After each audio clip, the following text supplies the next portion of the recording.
senator. His motives are completely pure, there's nothing at all sinister. He just can't wait to slide down the big House of Commons banister. He'll hide his unpaid parking tickets in a golden canister. In short, he's been a barrister, his friends will all be senators. He is the very model of a Canadian Prime Minister. In short, I've been a barrister, my friends will all be senators. I am the very model of a Canadian Prime Minister.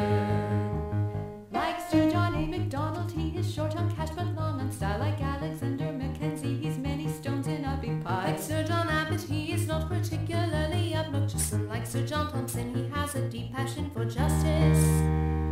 Poor Sir Mackenzie Bowles' bill for Manitoba's Catholics failed, and Sir Charles Tupper's 69 days as PM were soon derailed. But then Sir Wilfrid Laurier came in to offer unity, create the Navy, build the Prairie and the Yukon Territory.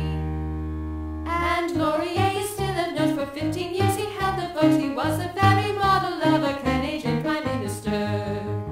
Sir Robert Borden, a homeschooler, gave women the right to vote. He also brought an income tax so homeschoolers can't really vote. Borden was leader when our country had to fight the First World War. The Winnipeg General Strike came later. Borden said no more. Then Arthur Meehan took the helm but wasn't very popular. William Lyon Mackenzie King came in to stop the flopular. Mackenzie King stated a nation, like an individual, to find itself must lose itself in the service of others. Cool. And King was our Prime Minister 3 separate times in his career. He was the very model of a Canadian Prime Minister.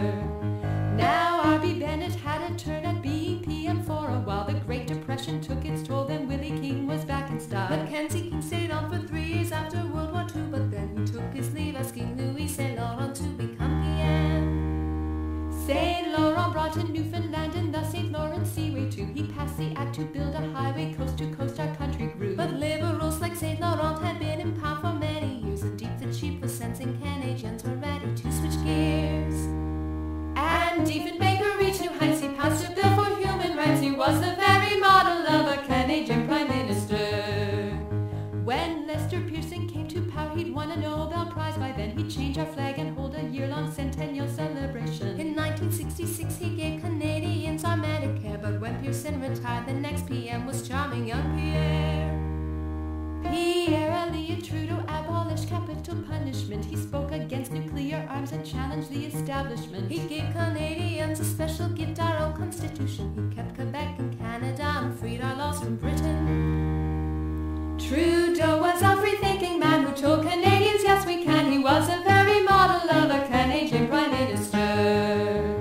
A bad economy forced Trudeau out of power for a bit, so Joe Clark became PM for 9 months, but that just didn't fit. So Trudeau regained power, stayed for 4 more years and then retired. John Turner took his place, but after just 3 months poor John was fired.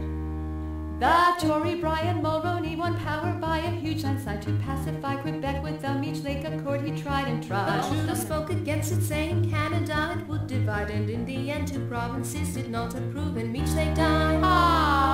Mulroney started GST, free trade, the Northern Territory. He was the very model of a Canadian Prime Minister. Mulroney's popularity was sitting at an all-time low. It was obvious to his party that it was his time to go. So Kim Campbell made history by becoming the first PM who was a woman, but too late, the country was so sick of them. And just to clarify, it wasn't women they were sick of, but Mulroney and the Conservative Party they no longer loved. Now Jean Chrétien was waiting in the wings for his big chance to lead. His Liberal Party promised they would ditch the hated GST. So Canadians were happy with the Jean Chrétien majority, but as we know in politics, Canadians don't stay happy. The Chrétien government balanced the books but kept the GST. The sponsorship scandal would always be a lasting memory. But then Paul Martin took the reins, but Liberals had lost their gains, and now our country's led by the beloved Stephen Harper.